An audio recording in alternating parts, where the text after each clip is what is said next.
Assalamualaikum warahmatullahi wabarakatuh.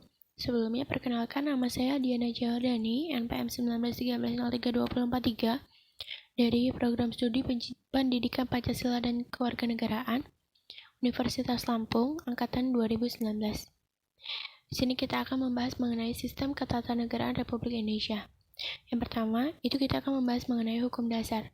Jadi hukum dasar itu ada dua. Yang pertama itu tertulis dan yang kedua itu tidak tertulis. Yang tertulis itu dapat berupa undang-undang dasar atau konstitusi. Yang tidak tertulis itu dapat berupa konvensi.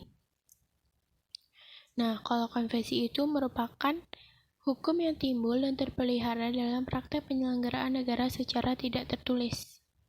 Selanjutnya, itu kita akan membahas mengenai sifat-sifatnya.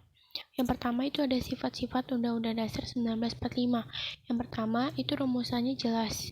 Yang kedua, bersifat singkat dan supel. Yang ketiga, memuat norma-norma, aturan-aturan sesuai dengan ketentuan yang dilaksanakan oleh konstitusi. Kemudian menjadi alat kontrol bagi peraturan-peraturan yang lebih rendah dalam hierarki tertib hukum Indonesia. Kemudian sifat-sifat konvensi itu yang pertama tidak bertentangan dengan Undang-Undang Dasar, kemudian dapat diterima oleh seluruh rakyat, dan yang terakhir bersifat pelengkap yang tidak terdapat dalam Undang-Undang Dasar. Contohnya adalah mekanisme pembuatan GBHN. Selanjutnya,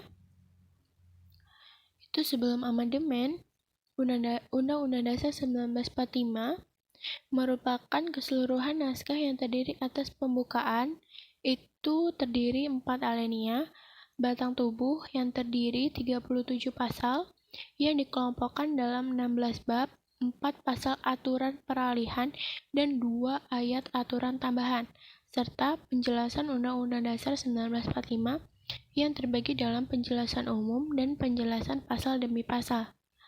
Namun, setelah amandemen, pengertiannya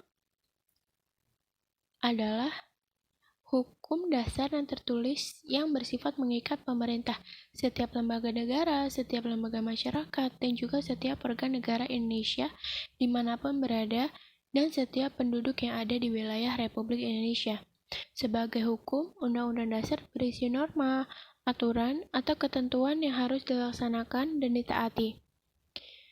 Setelah amandemen itu, Undang-Undang Dasar 1945 terdiri atas pembukaan, itu ada 4 alinea, kemudian ada pasal-pasal yang terdiri atas 37 pasal, ditambah 3 pasal aturan peralihan, dan 2 pasal aturan tambahan. Kemudian, apa kedudukan Undang-Undang Dasar 1945?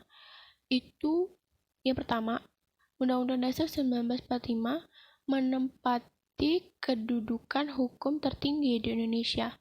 Kemudian, sebagai alat kontrol apakah norma hukum yang lebih rendah sesuai atau tidak dengan ketentuan Undang-Undang Dasar 1945. Sesuai dengan TAP MPR Republik Indonesia Nomor 3 Tahun 2000, sumber tertib hukum Republik Indonesia terdiri dari yang pertama itu ada Undang-Undang Dasar 1945 yang disejajarkan dengan Pancasila, kemudian ada TAP MPR, di bawahnya itu ada undang-undang atau Perpu, di bawahnya lagi ada peraturan pemerintah, di bawahnya lagi ada keputusan presiden, di bawahnya lagi ada peraturan daerah. Kemudian, apa makna dari pembukaan Undang-Undang Dasar 1945? Yang pertama itu sebagai sumber hukum tertinggi dari hukum yang berlaku di Indonesia. Kemudian sebagai motivasi dan aspirasi perjuangan serta tekad bangsa Indonesia untuk mencapai tujuan nasional. Kemudian sebagai hukum dari cita hukum dan cita moral yang ingin ditegakkan baik dalam lingkungan nasional maupun dalam hubungan dengan bangsa-bangsa lain. Kemudian mempunyai nilai-nilai yang universal dan lestari. Kenapa dikatakan universal dan lestari? Universal karena mengandung nilai-nilai yang dijunjung oleh seluruh warga di bumi.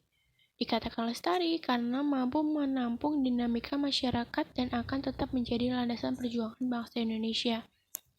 Selanjutnya, ada 7 kunci pokok sistem pemerintahan negara Indonesia. Yang pertama, Indonesia ialah negara yang berdasarkan atas hukum. Kemudian sistem pemerintahannya itu sistem konstitusional, kekuasaan negara yang tertinggi di tangan MPR.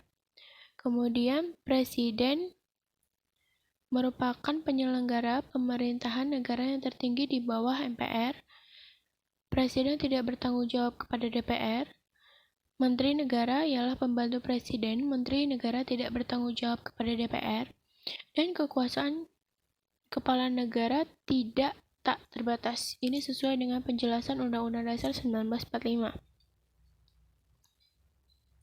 Kemudian, apa yang dimaksud dengan negara hukum? Jadi, negara hukum adalah negara yang diselenggarakan atas hukum. Jadi, setiap tindakannya itu harus berlandaskan atas hukum, sehingga dapat dipertanggungjawabkan secara hukum, dan tekanan yang dilakukan terhadap hukum juga berarti terhadap kekuasaan. Negara hukum bukan hanya dalam arti formal saja, di mana hukum hanya digunakan sebagai penjaga atau alat dalam menindak segala bentuk kejahatan atau ketidakadilan. Tapi yang lebih penting adalah negara hukum dalam arti material, di mana hukum digunakan sebagai alat dalam menciptakan kesejahteraan sosial bagi seluruh rakyat Indonesia. Kemudian yang selanjutnya, ada pokok-pokok pikiran Undang-Undang Dasar 1945. Pokok pikiran yang pertama itu paham negara persatuan, itu sesuai dengan Pancasila sila yang ketiga. Kemudian pokok pikiran kedua, negara hendak mewujudkan keadilan sosial bagi seluruh rakyat Indonesia. Itu sesuai dengan sila kelima. Pokok pikiran ketiga, negara yang berkedaulatan rakyat berdasar atas kerakyatan dan permusyawaratan atau perwakilan. Itu sesuai dengan sila keempat. Dan pokok pikiran yang terakhir, negara berdasar atas ketuhanan yang Maha Esa menurut dasar kemanusiaan yang adil dan beradab. Itu sesuai dengan sila pertama dan sila kedua. Selanjutnya, ciri-ciri negara hukum dalam artian material. Yang pertama, itu adanya pembagian kekuasaan dalam negara. Diakuinya HAM yang tertuang dalam konstitusi negaranya. Kemudian, adanya dasar hukum bagi kekuasaan pemerintahan. Kemudian ada peradilan yang bebas dan merdeka serta tidak memihak. Kemudian semua warga negara memiliki kedudukan yang sama di mata hukum. Kemudian pemerintahan wajib memajukan kesejahteraan umum serta mencerdaskan kehidupan rakyat Indonesia. Pelestarian Undang-Undang Dasar 1945. Nilai-nilai yang terkandung dalam pembukaan Undang-Undang Dasar 1945 kemudian diwujudkan dalam pasal-pasal Undang-Undang Dasar 1945, kemudian dijabarkan dalam peraturan-peraturan hukum positif di bawahnya seperti TAP MPR, Undang-Undang, Perpu, peraturan perundang-undangan lainnya. Pertanyaan yang paling penting, kenapa kita harus melestarikan Pancasila dan Undang-Undang Dasar 1945? Yang pertama, itu menjamin stabilitas pemerintahan. Yang kedua, memiliki aturan pokok tentang penyelenggaraan negara dan pemerintahan negara serta berisi falsafah dan pandangan hidup bangsa. Yang ketiga, memberikan pengarahan dinamika yang jelas. Yang keempat, memberikan semangat kepada masyarakat untuk mencapai kesejahteraan. Yang kelima, memberi kemantapan nilai-nilai pada generasi bangsa. Yang keenam, sesuai dengan kepribadian bangsa Indonesia. Yang ketujuh, telah diuji dalam perjuangan yang panjang. Sekian yang dapat saya sampaikan. Terima kasih. Kurang dan lebihnya saya mohon maaf. Wassalamualaikum warahmatullahi wabarakatuh.